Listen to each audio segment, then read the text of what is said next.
They dismiss new information instantly, defending familiar beliefs with surprising emotional intensity. It looks like confidence from afar, stubborn certainty worn like armor. Others notice the defensiveness first, laughing it off as ignorance or arrogance. Later, the same tension appears closer, in reactions that feel uncomfortably familiar. What looks like pride may be guarding something far more fragile. The title sounds provocative, yet it names a pattern rather than a person, a behavior shaped by protection rather than lack of intelligence. Here, stupidity does not mean low ability. It describes moments when thinking stops and defense takes over. People defend simplified views not because they are true, but because those views feel safe. Psychologist Carl Jung observed that the ego resists anything threatening its constructed identity. When beliefs become identity, questioning feels like attack. A conversation shifts as someone introduces nuance. The response hardens instantly. Tone sharpens, posture stiffens. No facts are exchanged. Only certainty is reinforced. Observers interpret this as arrogance, missing the fear underneath. The brain prioritizes coherence over accuracy because coherence maintains psychological stability. Behavioral scientist B.F. Skinner noted that behaviors reducing discomfort are repeated regardless of long-term cost. Defending ignorance can reduce immediate anxiety faster than learning. A friend laughs off a correction, doubling down on a false claim with humor and volume. The group follows the laughter. Tension dissolves. Truth quietly exits. The defender feels relief, not victory. What looks like pride is often relief from threatened self-image. In families, this appears when long-held beliefs are challenged gently. Reactions escalate unexpectedly. Voices rise, jokes appear, subject changes abruptly. No one names the fear present in the room. Evolutionary psychologists suggest group belonging once mattered more than individual accuracy. Being wrong publicly could cost status, safety, and access to resources. The nervous system still treats correction as social danger. A workplace meeting reveals this clearly. One person reacts defensively to feedback meant to improve outcomes. They cite experience loudly, dismiss alternatives, protect position rather than solution. Others retreat, sensing resistance is costly. The behavior stabilizes hierarchy, not truth. Defensiveness here is adaptive, not foolish. It preserves role, reputation, and predictability. A stranger online responds to evidence with insults and certainty. The screen amplifies confidence. The performance feels powerful, yet fragile beneath.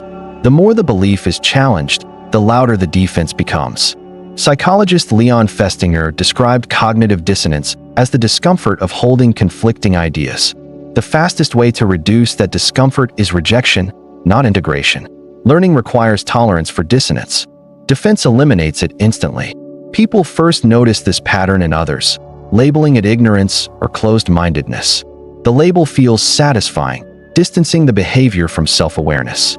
Yet the same mechanism activates quietly within everyone. A moment of being corrected triggers heat, tension, and urgency to respond. The body reacts before reasoning engages. This reveals the pattern is biological before it is intellectual. Social environments reward certainty more than curiosity. Confidence is mistaken for competence repeatedly. Those who defend simple views appear strong within unstable groups. This strength is performative, not reflective.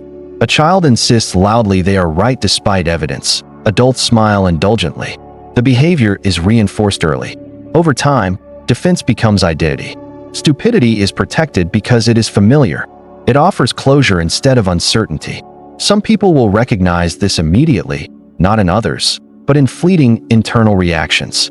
What remains unseen is where this reflex was learned, and why the brain clings to it so fiercely. If you're still watching, you probably notice things most people miss. You question behavior. You look beneath the surface.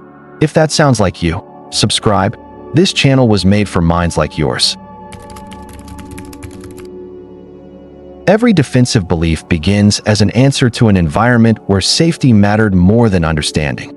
Every defensive belief begins as an answer to an environment where safety mattered more than understanding. The brain learned early that certainty protects connection, while confusion risks rejection. Childhood teaches this pattern quietly, through tone, response, and emotional consequences rather than instruction. A child asks a question that challenges an adult explanation. The room tightens, patience thins. The question is answered sharply or dismissed, curiosity reframed as disrespect. The nervous system records danger, not logic. Evolutionary psychologists suggest early humans survived by aligning with group beliefs, not by challenging them. Deviation risked exile. Exile meant death. Accuracy mattered less than agreement. A classroom rewards students who answer quickly and confidently, not those who hesitate thoughtfully. Silence is mistaken for ignorance, speed mistaken for intelligence. The brain adapts. Confidence becomes safety.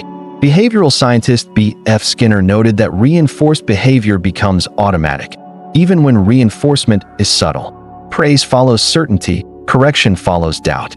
A child repeats what works. At home, admitting confusion leads to ridicule or impatience. Certainty earns approval. The lesson embeds deeply, never appear unsure. Fear of looking stupid replaces curiosity. Adolescence intensifies this conditioning. Identity becomes fragile and public. Peers reward dominance, not openness. Being wrong publicly feels catastrophic. A teenager doubles down on a false claim rather than risk embarrassment. Laughter from friends seals the lesson. Defensiveness becomes protective armor. Psychiatrist Viktor Frankl described how meaning adapts under threat, narrowing perception toward survival. Here survival means social standing. Learning slows because it exposes vulnerability. The brain associates humility with danger.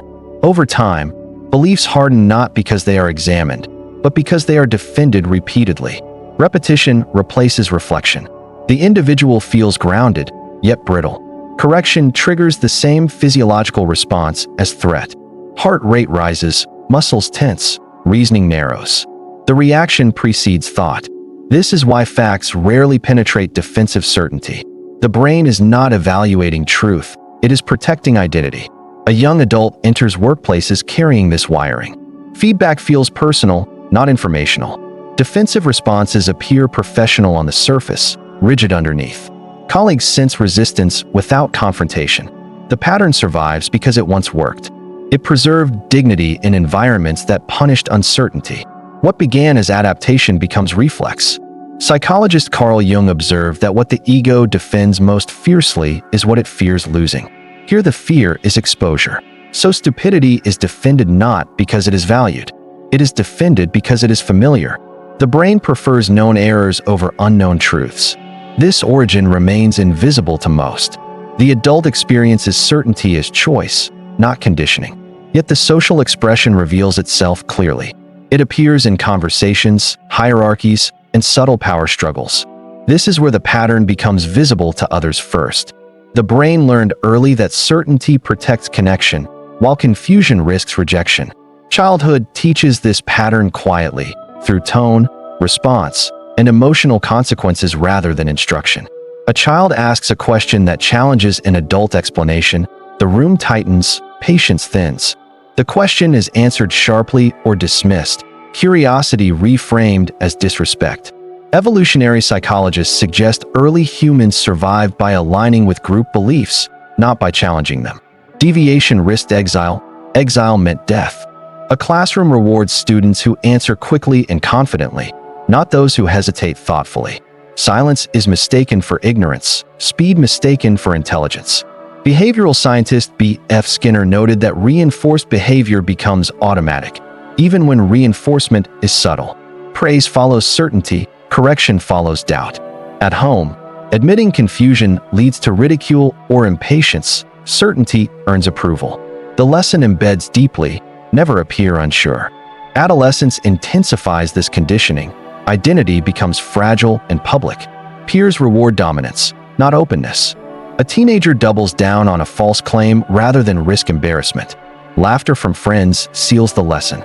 Defensiveness becomes protective armor. Psychiatrist Viktor Frankl described how meaning adapts under threat, narrowing perception toward survival. Here survival means social standing. Learning slows because it exposes vulnerability. The brain associates humility with danger. Over time, beliefs harden not because they are examined, but because they are defended repeatedly. Repetition replaces reflection. The individual feels grounded, yet brittle. Correction triggers the same physiological response as threat. Heart rate rises, muscles tense, reasoning narrows. This is why facts rarely penetrate defensive certainty. The brain is not evaluating truth, it is protecting identity. A young adult enters workplaces carrying this wiring. Feedback feels personal, not informational. Defensive responses appear professional on the surface, rigid underneath. Colleagues sense resistance without confrontation. It preserved dignity in environments that punished uncertainty. What began as adaptation becomes reflex. Psychologist Carl Jung observed that what the ego defends most fiercely is what it fears losing. Here the fear is exposure. Exposure of not belonging. So stupidity is defended not because it is valued. It is defended because it is familiar. The brain prefers known errors over unknown truths. This origin remains invisible to most. The adult experiences certainty as choice, not conditioning. Yet the social expression reveals itself clearly. It appears in conversations, hierarchies, and subtle power struggles. This is where the pattern becomes visible to others first. By adulthood, the pattern no longer feels defensive. It feels like personality, preference, or strength expressed socially. Most people notice it first in others, because distance makes patterns easier to label. In friendships, it appears as the person who dismisses new ideas quickly, protecting familiar opinions with humor or impatience. They speak confidently, rarely pausing, steering conversations away from complexity. The group adapts unconsciously, choosing comfort over depth. A friend shares an unfamiliar perspective calmly. The response comes sharp and dismissive. Laughter follows. Tension dissolves. The topic disappears. No argument occurs, yet curiosity is quietly punished. In romantic relationships, this pattern shows through emotional certainty. One partner labels feelings quickly, closing discussion before ambiguity emerges. Exploration feels inefficient. Resolution feels safer. The other partner senses misunderstanding but struggles to explain why. Family settings magnify the behavior through tradition and authority. Long-held beliefs are defended aggressively, not because they are examined, but because they anchor identity. A holiday conversation tightens as someone questions a familiar narrative. Voices rise, jokes intervene, the subject changes. Harmony returns at the cost of honesty. Work environments reward this pattern openly. Certainty is mistaken for leadership, decisiveness for competence. A colleague rejects feedback with confidence, framing resistance as experience. The room moves on, preferring momentum over friction. Truth becomes negotiable. Hierarchy remains stable. Power dynamics thrive on defended simplicity. Those who question deeply are labeled difficult or impractical. Those who defend shallow certainty appear reliable. Psychologist Carl Jung observed that collectives reward conformity disguised as strength. Social media amplifies the visibility of this behavior. Short statements delivered with certainty outperform careful nuance. Comments defending incorrect ideas receive validation through likes and agreement. Correction attracts hostility rather than curiosity. The defender feels supported, the challenger withdraws. Behavior becomes reinforced publicly. In public spaces, defensiveness masquerades as confidence. People follow those who sound sure, not those who think aloud. This creates feedback loops where ignorance feels socially powerful. Most first notice this pattern in someone close, a friend, coworker, or relative. The irritation feels justified, even superior. Yet a quieter recognition emerges later. Similar reactions surface internally when beliefs are challenged unexpectedly. The same tension, heat, and urgency to respond appears. Recognition becomes uncomfortable at this point. The pattern is no longer external. Modern life intensifies these expressions constantly. Speed is rewarded, hesitation punished. Certainty travels faster than thought. This acceleration strengthens defensive intelligence further. Some people will recognize this immediately, sensing the cost beneath the confidence. What remains is how deeply modern systems reward this pattern and what it quietly extracts in return. Modern systems did not create this behavior. They refined it, rewarded it, and scaled it beyond individual interactions. Technology favors immediacy. Ideas must arrive complete, confident, and emotionally satisfying within seconds.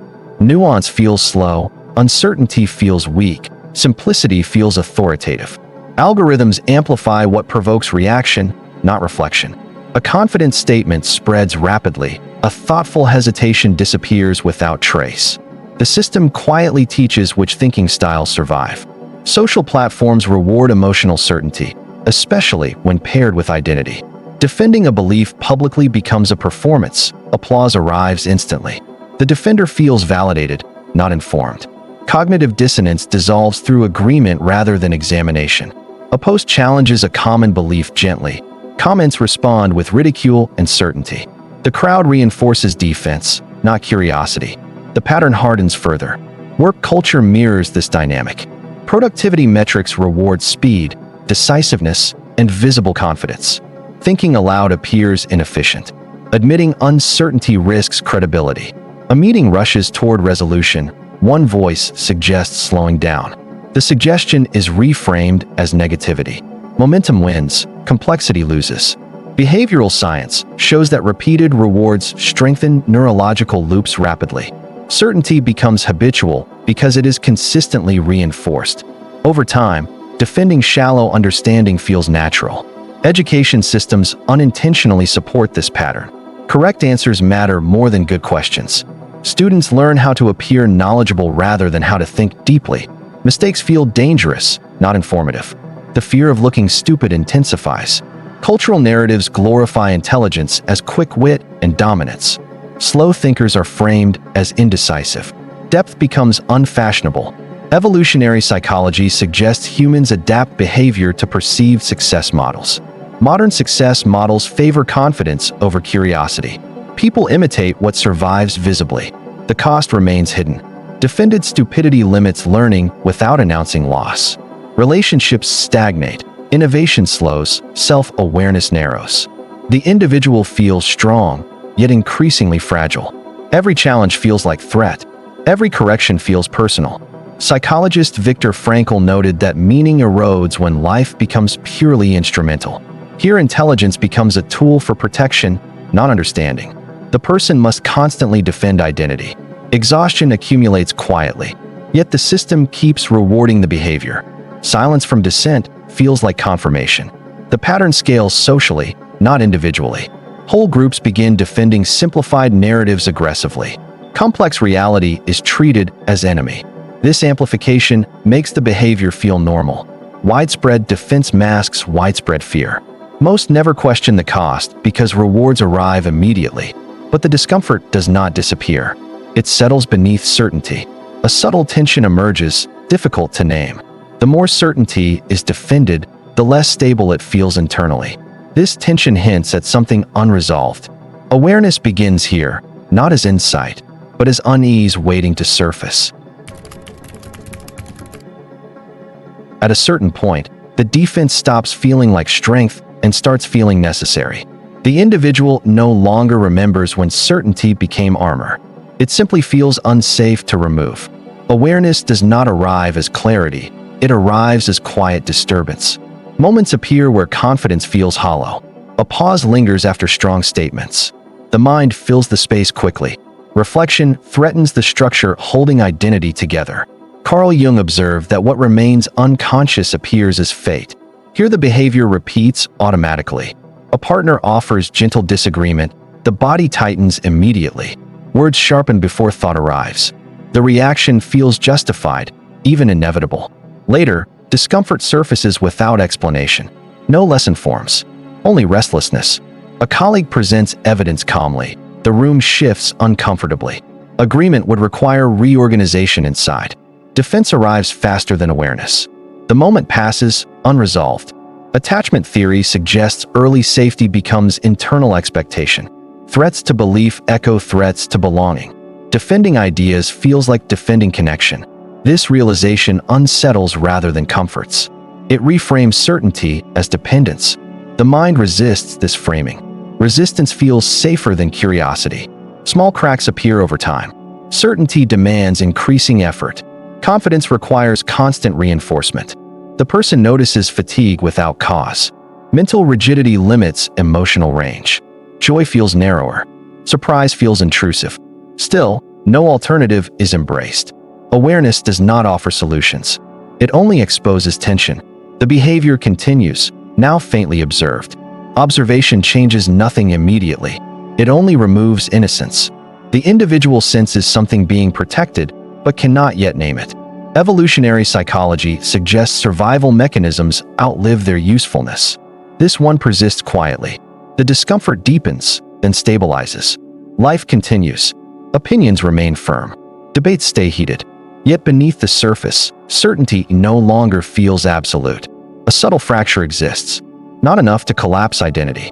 Enough to prevent rest.